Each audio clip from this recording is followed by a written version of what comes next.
নমস্কার, আমার ছোট শিশুর নতুন বিষয় নিয়ে আজ বিষয়টা হলো রাষ্ট্রবিজ্ঞানে কিছু জিকে আমি আলোচনা করবো।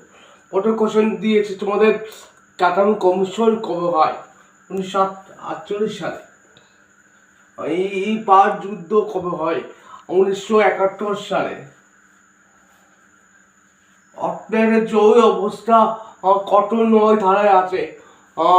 362 ধারায় আছে। ভারতের সংবিধানে বলা যায় ডক্টর বি.আর. আম্বেদকর।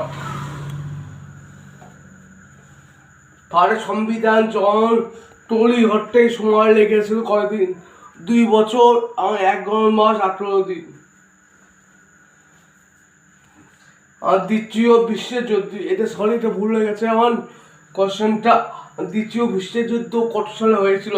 1939 সালে হয়েছিল। ভারতের সংবিধানে প্রথম বড় সভা হয়েছিল 1946 সালে। 1946 সালে হয়েছিল এবং সংবিধান তৈরি হতে 1950 সালে কার্যকর হয়। তেভাগা আন্দোলন কবে হয়? তেভাগা আন্দোলন হয়েছিল আমাদের বাংলায়। 1947 থেকে 48 সালে। বর্তমানে ভারতের সংবিধানে কয়টি ভাষা আছে? ভারতের সংবিধানে কয়টি ভাষা আছে? 22টি ভাষা আছে। যেমন উর্দু, বাংলা, নেপালি, অনেক ভাষা আছে, ভাষা বললাম না। ভারতের সংবিধান কবে কার্যকর হয়েছিল?